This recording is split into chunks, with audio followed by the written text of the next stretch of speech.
mga kagwaps, mga kalingap, mapagpalang tanghali sa ating lahat. For today's vlog, meron pong lumapit sa atin na minor de edad, no? So, tunghayan po natin yung kanyang kalagayan, yung kwento ng buhay. At bago ang lahat, shoutout kay Kuya Bal, sa lahat ng Kalingap partners, sa lahat ng Kalingap viewers, sa mga baguang subscribers, sa mga datihan, at syempre po, shoutout sa Rich Team. Maraming salamat sa suporta. So for today's vlog, puntahan po natin si Nene. So Nene, anong pangalan mo? Luisa po. Ha? Luisa po. Luisa. Ilang taon ka na, Luisa? 16 po. Ha? 16 po. 16. May mga magulang ka pa? Meron po. Kasi kanina napansin kita dun sa binilhan ng battery sa labas. Buntis ka. Yan. May boyfriend ka? May sinong ama nang dinadala mo? Wala po akong boyfriend. Lolo ko po may gawa. Ha? Yung lolo po. Yung lolo mo ang may gawa. Ay, nakakagulat yan. Lolo mo may, sa iyo? La, Opo. ilang buwan na yung tiyan mo? Ma-8 po. Ma-8 pa lang po. 8 months. Nagpa-check up ka na? Isang beses po. Paano mo nalaman na yung lolo mo ang gumawa niyan? Kami lang pong dalawa dun sa bahay. Minsan po nadating si Lola.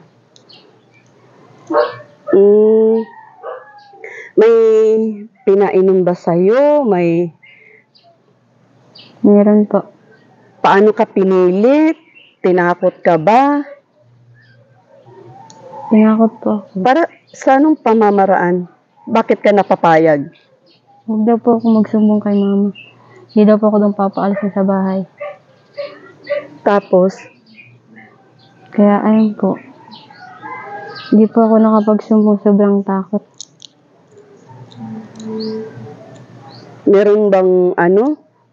meron bang pinainom sa'yo na hindi ka nakakapanglaban, nanghihina ka? Hindi po. May ganun, pangyayari? Po. Ha? Pampatulog lang po. Kaya Paano mo nalaman na pinainom ka ng pampatulog? Binigyan po niya ako ng ng pang tubig po. Tubig? Ano yung tubig? May kulay? Meron po. Iba ang kulay ng tubig? Ininom mo yung lahat? Nagagawa po ako ng assignment Hindi ko po namalaya na may kulay po yung tubig. Pagkatapos? Unti-unti po ako nagkakatulog. Nararamdaman mo sa sarili mo na may something na yung lolo mo sa iyo. Paano mo nalaman na buntis ka? Ano yung naramdaman mo sa sarili Hindi po ako mo? Nung July po, hindi po ako dinatnan po. Nung July po, hindi na po ako dinatnan. Nung July. Nung pinainom ka ng tubig ng lolo mo, nung nagising ka, ano naman nararamdaman mo sa katawan mo? May sakit? Masakit ba sa katawan mo? Meron po. Ano ang masakit sa iyo? Yung sa loob po. Ha? Yung pagpasok po siguro. Ano? Yung pagpasok po. Ayun ang naramdaman mo. Anong oras yun? Madaling araw po.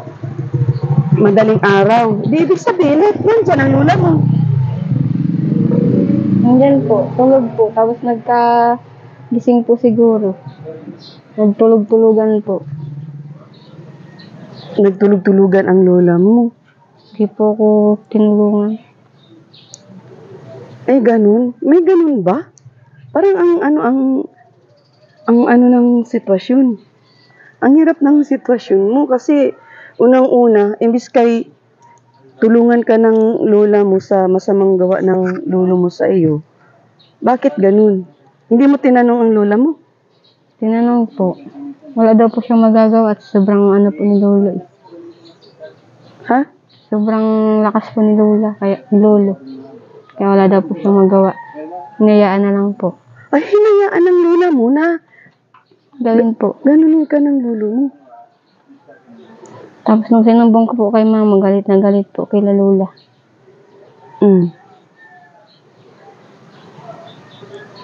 Ano namang reaksyon ng mama mo no nalaman na ganun ang ginawa sa iyo? Galit po. Nandun na tayo, galit. Eh, syempre, kailangan may hustisya. Saan siya lumapit na... Una po, sa pinaka-head po ng school. Tapos, nilapit po si mama sa DSWD. Gusto daw po ipakulong ng mga DSWD. Oh, dapat lang kasi hindi makatarungan yung ginawa sa iyo. Kaso ayaw po ni mama. Sinabihan po si mama ni Lula eh. Na baka daw po kung anong mangyari dun sa kapatid ni mama. Masakit sa puso. Kaya, hininto na lang. Paano yung sitwasyon mo ngayon? Ngayon, yung lulo mo, nasaan na? Mantagbak po. Umiwas na. Kami po yung umiwas. Ikaw ang umiwas.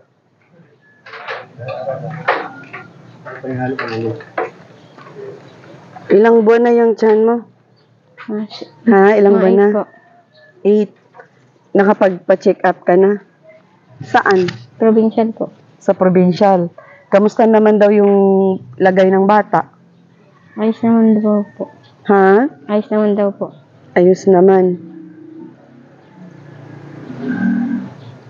Yung mama mo, ano naman ang plano sa iyo? Kasi siya mismo ang umayaw doon sa dapat hustisya para sa iyo.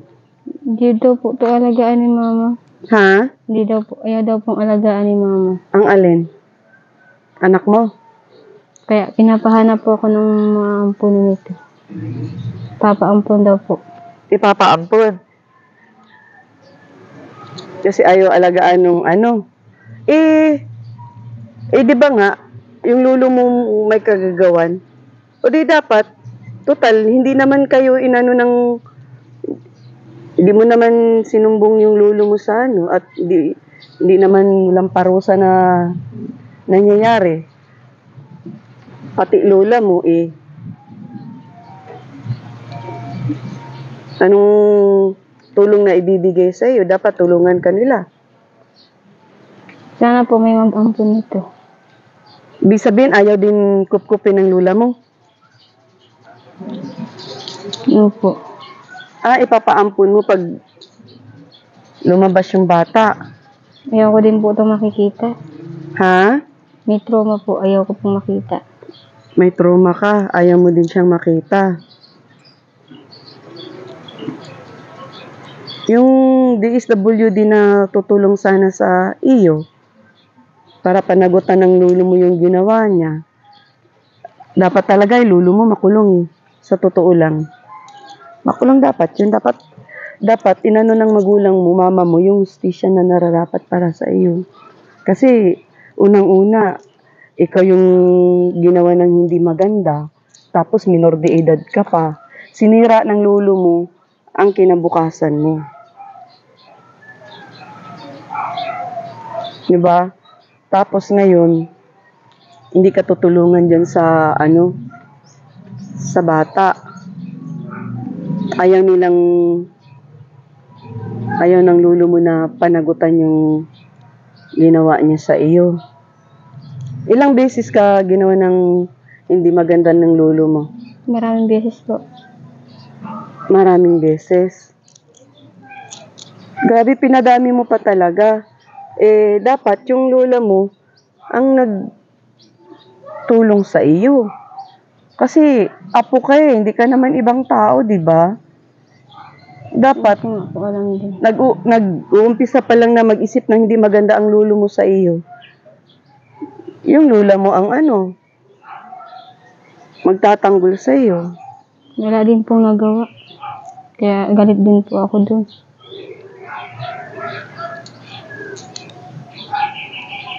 Parang nakikita ko sa sitwasyon mo, yung lulo mo ang kinampihan ng lahat.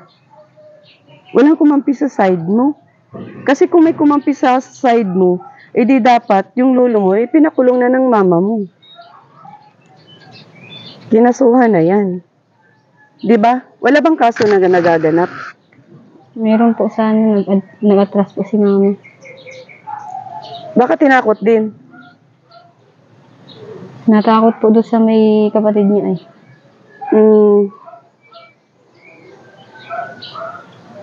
Pwede ko bang malaman kung saan nakatira yung magulang mo? Mapunta tayo. Yung record mo sa sa provincial, nasa'yo ba? Kay mama po. Kasi hindi po pwedeng mag-anak ka sa probinsya na wala kang record. Katulad ng isang tinulungan ko na 13 years old, may record din siya. May record siya, kaya hindi siya nahirapang manganak sa sa provincial, inasikaso siya. Di ba? Nag-aaral ka pa ngayon sa lagay na yan? Modular po. Modular. Anong grade ka na? Grade 10 po. Grade 10. Alam ng teacher mo ang kalagayan mo ngayon? Opo. Anong advice ni teacher? Po. Ang lang po sa akin, nakapagtapos, kahit meron ito. Huwag daw pong sayangin yung buhay. Huwag daw pong mag-isip ng kung ano-ano. Lakasan mo na lang loob mo. Dapa ka ngayon, bangon ka. Ipagpatuloy mo yung, ano ba pangarap mo? Nakapagtapos po. Nakapagtapos ng pag-aaral. Saan ka ba nag-aaral ngayon? Morena po. Sa Moreno. Malapit ka ng mga anak kasi 8 months na yan, may mga gamit ka na ba? Wala pa. Napapansin ko, dilaw yung mata mo, Kulang ka ng vitamins. Ang payat mo pati. Kasi kanina nakita kita, wala kang sabi mo wala kang kain. Alas 12 na ng tanghali. Di ba? Nakain po ako pag nauwi sa bahay. Magkano yung napalimusan mo? 55 po. 55. Ilang oras yan? Ha? Nagsimula po ako mga 8 po. Mga 8 ng umaga. Minsan po na 6. Ngayon, sino kasama mo sa bahay? Sa mama po. Ha? Mama po. Mama at saka? Yung mga kapatid ko po. Mga kapatid mo. Sino pa? Stepfather po. Ha? Stepfather po. Stepfather mo. Yung mga kapatid mo, ano yun? Talagang kapatid mo sa mama at saka sa papa? Mama lang po. Mama lang. Bakit? Iba-ibang ama po. Iba-ibang ama? Ilan kayo ka mo? 7 po. 7 kayo. Pero ngayon po, iba-iba na po ang mga kapatid ko. Yung 7 na yun, isa ang mama, iba-ibang tatay. Isang ama po. Pero ngayon po, iba-iba na po ang papa. Naghiwalay na po kami. Yung mga kapatid mo, iba-iba ang ama. Ganon. Po. Ay, isang ama lang. Pero ngayon pong nakay-mama po kami, iba-iba na po ang mga kapatid ko. Ay, iba. Papa po. So nag-anak ang mama mo sa stepdad mo. So meron ka ng kapatid sa labas, ganon. Mayroon po. Ilan na kayo lahat? 4 po. Ha? Lahat-lahat po. Oo, lahat-lahat magkakapatid. Iwan po. Di na alam. Ibig sabihin, madami na kayo. Pero sa tunay mong papa, 7 po. 7 kayo lang. lang. 2, 5 na lang po. 7, namatay yung 2, 5 na lang. Tapos ngayon, mga kapatid mo na buhay, kasama dun sa anak ni mama mo sa ibang papa, ilan kayo lahat? Hindi mo na alam. Pang ilan ka? Pang-3 po. Pang 3. Sa 7 po. Kung pang 3 ka, iniwan ka nung mama mo sa lolo mo, ikaw lang ang dinala doon sa lolo mo? Mga kapatid ko pong mga bakla, dinala na din po. Mga kapatid mong mga bakla? 3 kayo? 5 po. 5 kayo nung ginawan ka ng hindi maganda ng lolo mo. Sabi mo, marami kayo doon na dinala sa lolo mo. Di bakit hindi ka tinulungan ng mga kapatid mo? Wala po sila doon. Paalis-alis, mga layas po kasi sila. Baka sinimpuhan lang. Di ba kung madaling araw, nandun sila lahat tulog. Nakikitulog po sa ibang bahay. Grabe. Ganun. Galit, madrasta po kasi yung lolo ko eh. Ha? Galit po lagi. Sino galit? Yung lolo ko. Yung lolo mo? Kaya hindi sila nagpipirmis dun sa bahay ng lolo mo. So, ikaw lang naiiwan. Kami po dalawa ng kapatid kong babae, parehas babae po kami, naiwan din lagi. Ngayon, nasaan ang kapatid mong babae? Kinuha na. Kay mama po. Dapat iiwas na. Kasi, wag na magpunta yung mga kapatid mo dun. At hindi naman pala yung lolo mo. Si mama po, kinuha na din po. Yung lolo mo malamang may bisyo kasi ginawan ka ng hindi maganda.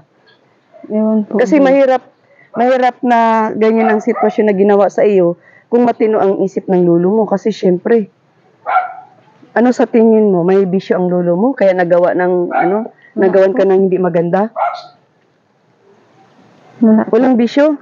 Ibig sabihin matino? Matino ang isip niya.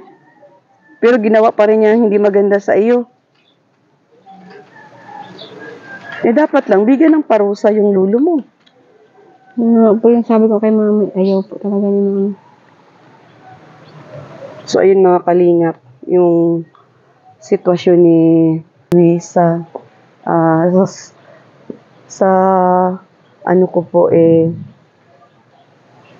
sa sitwasyon niya, hindi po talaga maganda yung ganyang kalagayan. Siya ay 16 years old at nabuso ng kanya mismong kadugo lolo niya.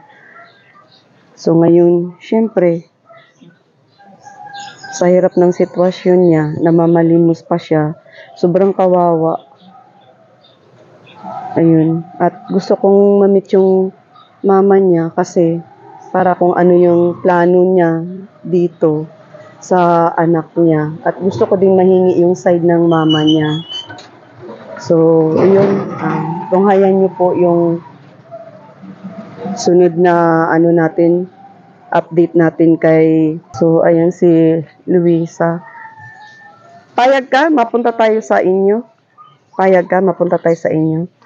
Yun. At busog na rin yan si Luisa kasi pinag-Jollibee ko siya. May mga gamit ka sa anak mo? Magiging anak mo? Hindi ka pa namili ng mga gamit? Kailan ang balik mo sa provincial? Hindi po nagbalik si mama nung pinabalik po kami. Dapat magbalik ka para magkaroon ka ng update. Record. Dapat po nung balik namin doon, makakuha po kami ng ultrasound. Kasi di po namin nakuha. Nagpa-ultrasound ka, pero gusto mong puntahan ngayon. Iwan po kay mama. Pupuntahan natin ang mama mo para i-update yung record mo. Kasi, isang buwan na lang, manganak ka na. Anong balak mo sa baby mo? Papaampon po. Ha? Papaampon po. Papaampon mo? Hindi ko din po ito kayang alagaan. Nag-aaral pa po ako. Paano ko lang mag-ampon? Sabi naman po doon sa inihingian ka po, mga tindahan po doon, naampunin daw po nila. May nakausap ka na? Kinausap po ako. Kinausap ka? Saang tindahan? Sa may Adipats po, yung katabi po. O siya, tara, puntahan natin mama mo. So, ayun mga kalingap, shout out po kay Kuya Bal at sa lahat po ng viewers, sa lahat ng kalingap partners, mapagpalang makulimlim na hapon sa ating lahat. Yan, shout out po sa Rich Team at saka sa mga always nandyan sa ating premiere. Shout out po kay Ma'am Lily Hubilla, kay Tita Rose, kay Ma'am Sisaline, Daphne B Vlogs, Anita Vlogs. Shout out. At sa lahat po ng viewers, sa mga baguhang subscribers, shout out. At sa mga hindi nag-skip ng ads, maraming salamat sa suporta sa mga kababayan po natin diyang OFW, sa mga Bisaya, sa mga lahat po na nakapanood ng videos na to. Yan. Huwag kalimutang mag-like, share, and subscribe. Ritz Vlog ang inyong lingkod. Shout out sa lahat. Shout out.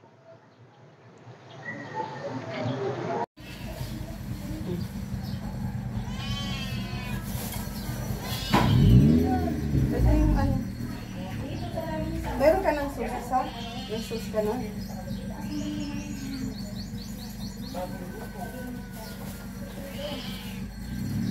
Kain, kain. Kain tayo.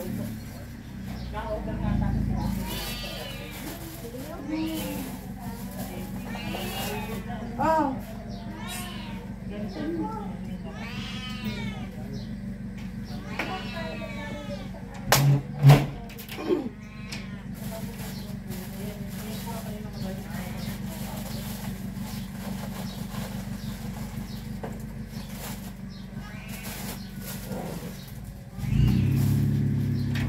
Ah.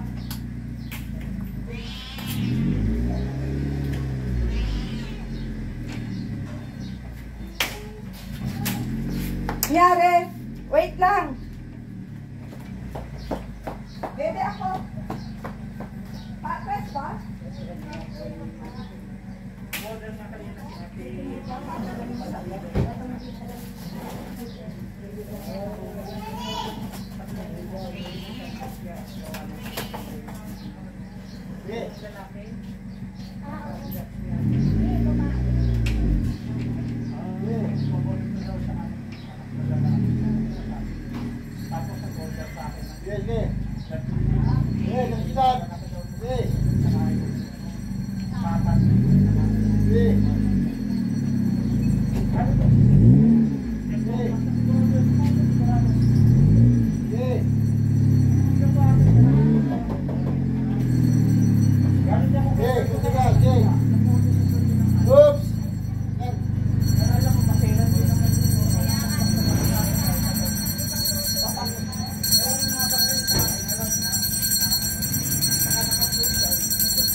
Kain mo nga. Oo.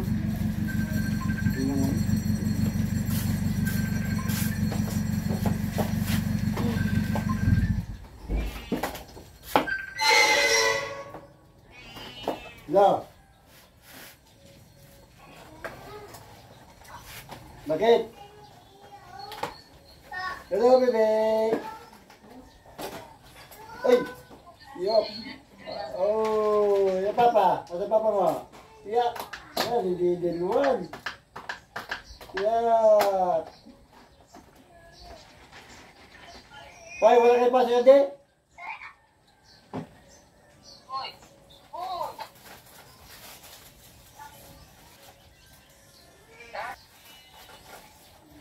Ayaw?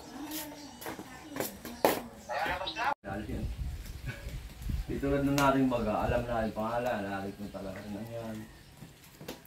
Biglang daw yung tao ngayon ay, no? Puta-puta mo pa kung abot doon.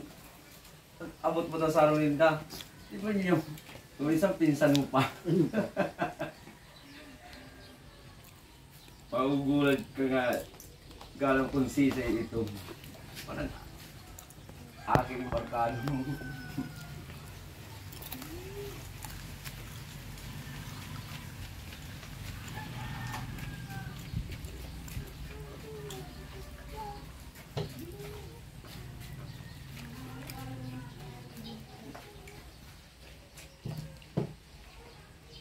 Ano sumadon din nga yung abot din yung dahil. Layo.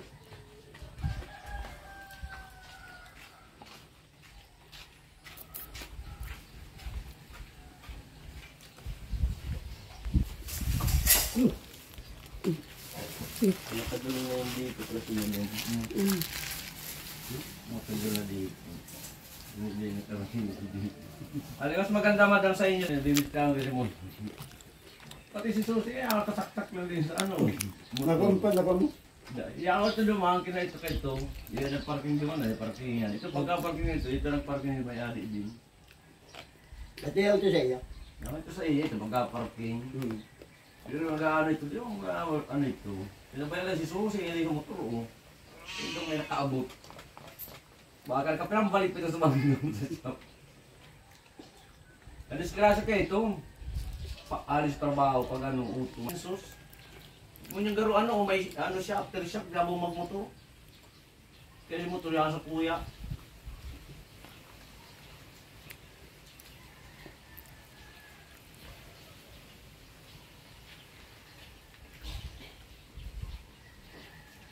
Hanggang kumlit ba naman yan?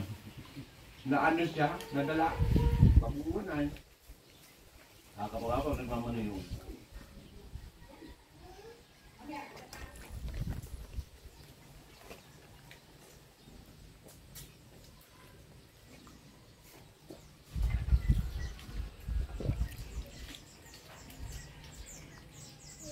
Grabe na pagkakabit kita mo ito kayo ng daw. Sayad dyan sa may mga hams na harang ko. Hindi mo lang isip-isip na ilang ka oh. Yan ka pa na doon. Pagkita ko sa hamit. Sayad dyan, kupi yan. Them